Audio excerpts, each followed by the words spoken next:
So that's the snapshot replacement date. And it's always confusing new people at Scalefree. This table here is from the internal system, essentially, from the internal data warehouse. And this recording will be sent out to everybody at Scalefree as well. So here's the thing.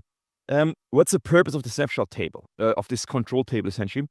At Scalefree, internally, but also with many clients, we have 2 control tables. And in the data vault for DBT package, the open source package by Scalefree to generate data vault using DBT, Python, there's also a hook for a control table.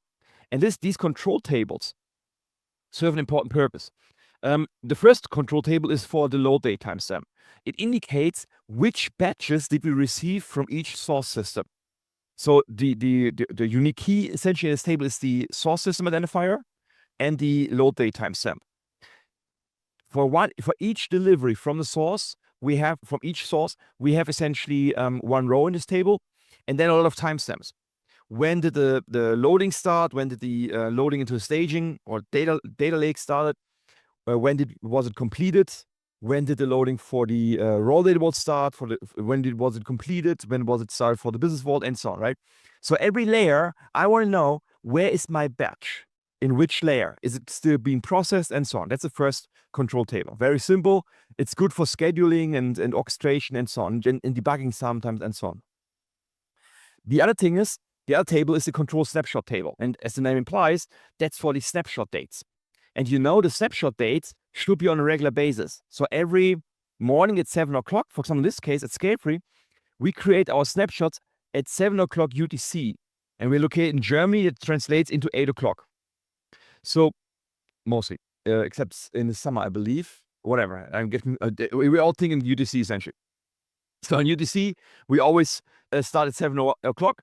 That's when the snapshot is being generated every day, right? You can also have more snapshots more often. Let's say every hour, every 5 minutes, and so on. But every snapshot you produce ends up in this snapshot control table. Why? Because we're using this table for loading the PIT tables. The PIT tables and the bridge tables should use a synchronized snapshot date timestamp. So they're all the same across all the PIT tables. And we synchronize it with this table, essentially. That's a very basic idea of this control snapshot table. And that's the table for today, because there's some interesting ideas in there. I had to essentially skip most of them. So maybe it's another good question for next time. But there's some more flags in here for, like, let's say, daily snapshots and so on. So we typically create a dimension view on top of the control table. And that can be used by the end user in the dashboard to filter for certain snapshots. And that's why we also have a caption here. The caption can be overwritten by the user, by the data steward for this table here, essentially. And they can essentially override certain dates. Let's say the founding day of Scalefree, or when New Year's Eve is, when is your birthday of your husband or your wife, and so on, right? So different, you just override this essentially. Or maybe ultimo of the month of April, I don't know, something like this, right? So, and that's a caption for the dimension, essentially. Now, what's the purpose of the replacement SDTS, the snapshot date timestamp? What's the purpose of this replacement date? The idea is this. When we're using logarithmic PIT tables where we only keep certain snapshot dates in the PIT table. Let's say for the last 3 months, I keep every daily snapshot date, but after 3 months, I only keep 3 snapshots per month: the calendar beginning of the month, the end of the month, and the ultimo of the month. And then after 10 years, I only keep the beginning of the year, the end of the year, and the ultimo of the year per year, essentially for another 30 years or something. So the older the snapshots get, the less we keep, essentially, to reduce the storage consumption of the PIT tables. That's a very basic idea of the logarithmic PIT table. Now, if we do that, if we remove snapshots, and most clients do that, the problem is that your fact tables, and the facts, let me just double check something. I'm not sure if I was gone. Oops, sorry. Something happened to my Zoom here. I just need to double check what's going on. Right here. Yeah. So there's a question here from Jordan here on the chat. How do you handle situations where during the snapshot we have a load running? Or do you make a snapshot at the time where a load is explicitly configured to not run? Now, the thing is this: it should be independent. So the batches can come in at any time, right? That's the load date time step. We absorb the data into the data lake, into the raw data vault, and the snapshot timestamp indicates when we deliver information. And that's all done afterwards in the business vault and information mart. And we use PIT and bridge tables to decouple the incoming data stream from the outgoing information delivery. So it must be decoupled. It doesn't matter. You can set up the snapshot dates based on the business requirements. They will tell you how often they want to have an update in the dashboard or in the reporting solution, essentially. That's the basic idea. And it's on purpose, independent from the data delivery from the sources. You could get real-time data. Every second you get a real-time stream. Essentially, real-time messages come in from real-time stream. So every second will be populated here. Well, on the load dates. Well, for real-time, I would not have a snapshot, a load date for every single message in the control table. This is more for batch and near real-time batches, essentially.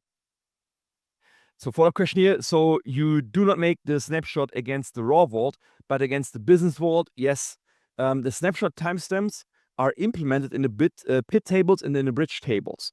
And we'll see them in the business vault entities and especially in information marts, but also in the business vault entities.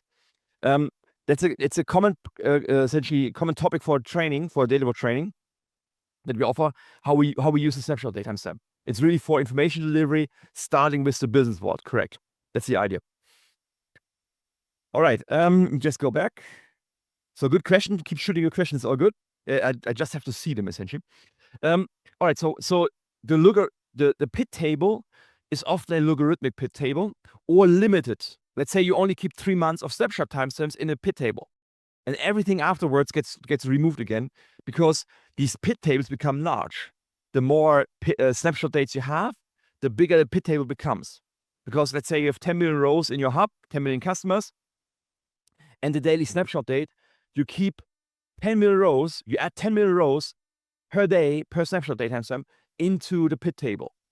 So they are large, right? And now think about near real time, or let's say every 50 minutes you need a snapshot date timestamp. Yeah, you do this for a day, but after a day, you don't need the 50 minutes snapshot dates anymore. You remove them again and keep only a daily snapshot for the next 30 days or 90 days, and then afterwards and so on, right? So you reduce them step by step. That's a typical scenario how we deal with these many snapshot date timestamps in your PIT tables, because yeah, that's the idea, storage. Now, with that in mind, that not every snapshot date timestamp is in your PIT tables, the problem becomes that your dimensions are based or built or derived from your PIT tables. So the granularity of your PIT table defines the granularity of your dimensions, which in other words means that your dimension also only contains certain snapshot dates, the ones which are in the PIT table. Everything else will be gone. Okay, that's frames the problem. Now here's the real problem. You have facts. You have real-time, let's say invoices or business transactions or something, revenues, let's say. And the problem is the facts happen every day, right? So let's say they happen right now. It's here in Germany, it's 11:12. And I can, let's say we have daily snapshot dates. I can calculate the next feasible snapshot date. If it's a daily snapshot, I know the next feasible snapshot date for today's transaction right now is tomorrow morning at 7 o'clock UTC. So I can essentially calculate the next feasible snapshot date. All right, so that's that's August 1. The problem now is in 90 days, well, August 1 is a bad case. It's the first of the month and the first of the, yeah, it's the first of the month. But okay, but let's say it will be gone one eventually, right? We'll keep it for long actually, but the first of the month will be gone sooner or later. Now, let's say in 10 years. The problem now is that when you have a fact on the 1st of August that references a snapshot date of 1st of August, but that snapshot date is not anymore there in your PIT table and therefore not in your dimension. Well, typically I would prefer having an inner join from the fact table to the dimension view, right? Not from the fact table, from the fact view to the dimension view. And this inner join would lead to a filter, removing those fact records where there is no dimension version for that day. So you have less revenue. It's not good, right? Well, can't be true. So I don't want to use left join here because of performance reasons. And sometimes tools, they just assume an inner join, right? So We have to find a solution. The idea now is this. The 1st of August is gone, period. Okay, it's not there anymore in your dimensions, right? But you still have a fact for 1st of August that you want to present on 1st of August. That's what the snapshot date says. What we do now is, in your facts, we have to replace the snapshot date of the 1st of August to the next feasible or reasonable snapshot date timestamp. And let's say, let's do a better example. 1st of August is really bad. Let's say we just remove the 2nd of August. So the 2nd of August, if we keep the monthly snapshot on the 1st, let's say we keep every 1st of every month, but after a month we remove every other snapshot date.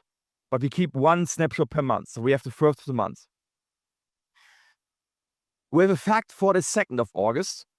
The 2nd of August is gone. What's the next feasible snapshot date? Well, it's either the 1st of August or the 1st of September, right? That's the bordering snapshot date timestamps. Those are still existing in dimension. And we use the one which is older. Because, think about this, I might not know, so let's say I'm referencing a customer dimension. And I don't know where the customer was living at the exact time of the fact table anymore, of the fact record anymore. So I don't know where the customer lives on the 2nd of August. But from the standpoint of the fact view, or from the fact record, from the fact record, the next feasible record will be the older one. At least I know where the customer lived yesterday, right? At the beginning of the month. I can't know where the customer will live on the 1st of September. That's in future from the fact perspective, right? So I take the older snapshot date that still exists in the PIT table. That's the next feasible record, the next best knowledge that we have about the customer for this fact on August 2nd.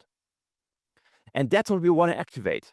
Because yes, it's not correct, not fully correct. We don't know, based on the dimension record, where the customer lived on August 2nd, because that snapshot is not in the PIT in the PIT tables anymore, and therefore not in the dimension anymore.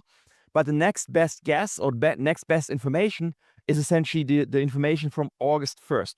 So what we're doing is, for is July, for August 2nd, we essentially set the replacement date to August 1 of the same year in this control table.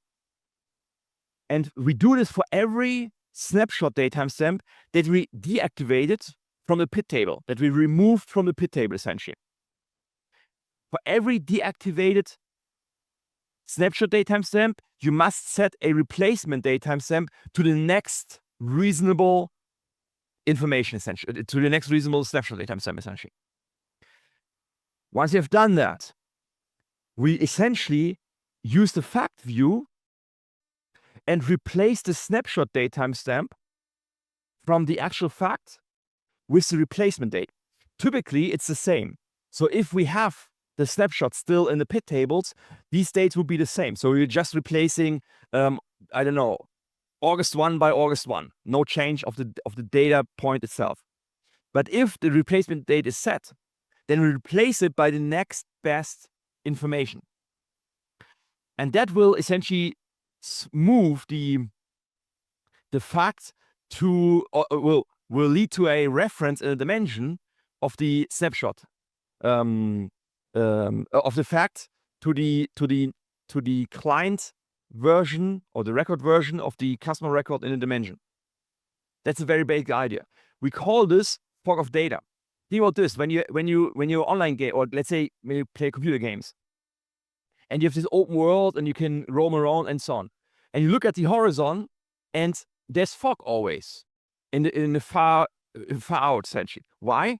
Because they can't calculate all the details to the horizon, right? They only give you a few details, but then to deal with this issue, they introduce fog, so they don't have to calculate this.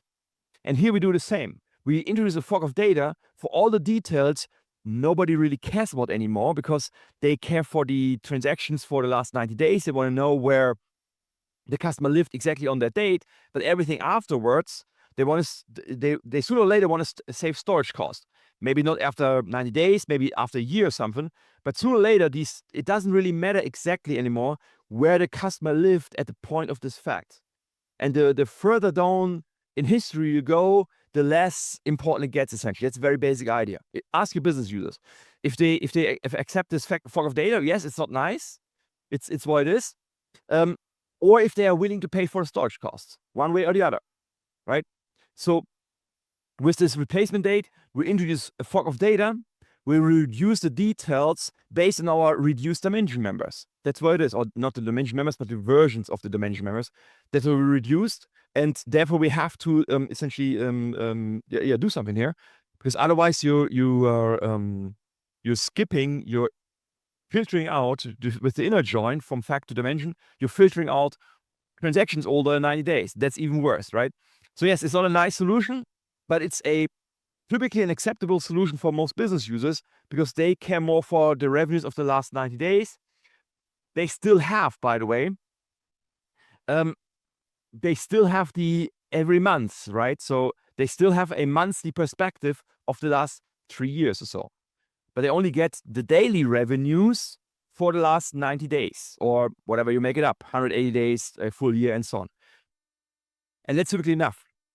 They don't need to have daily revenue figures for the last 3 years or so. And if they need, they have to pay for storage in your PIT tables. That's the basic idea. So that's how we reuse this replacement date. It essentially tells us which snapshot date should be used for a missing snapshot date from that we have in the facts, but not in the dimensions anymore. What snapshot should we refer to when joining from the fact to the dimension? That's the purpose of this replacement date, essentially. And now you can argue, and it's detailed now, the fact itself still happened on August 2nd, right? It didn't change. The fact itself didn't change to August 1st. It was still created on August 2nd. So you could maybe have two timelines now. One, a snapshot date for the fact, for presenting maybe in a line chart. But then you have sorry. What we do is typically, in the PIT table, we create a type 2 hash key, dimension key, and this hash key is your dimension reference. So you only use this replacement date timestamp for referencing your dimension member, not for the presenting of the fact. That still happened on the 2nd of August. So the snapshot date timestamp in the fact view remains the same. But when joining the dimension member, that's when you apply the replacement date just inside the join. Sorry if I wasn't completely clear now. So that's the basic idea. So when joining the dimension member via the you join the PIT table to get the type 2 hash key, and the type 2 hash key is your reference to the dimension version, and that's joined into the PIT table. You do with the replacement timestamp from this table here, essentially, for your snapshot of the fact. That's the basic idea. All right. Sorry, took a bit longer, but that's an important recording, essentially, for every new person here at Scalefree, but also for you guys if you want to implement something similar. Again, it's we call this fog of data. It's a good solution to deal with all the information that most business users don't want to pay the storage for, essentially. And it's in the end a trade-off. I'm not saying you want to cut at 90 days. Discuss your business users, how much details they need back into history. And when you start essentially creating a logarithmic view where they only get a record once a month, or 3 records per month, and 1 record per year, and so on, right? So they still have the old data, they still have the information, but they don't exactly know on a specific date what the data was. That's the only thing. If you happen to work in the data field, here's a book for you guys. It's a free copy. You can either read it online using this QR code, or you can order a physical copy of the book. Thanks, guys, for joining, and see you hopefully next Friday. Thank you, guys.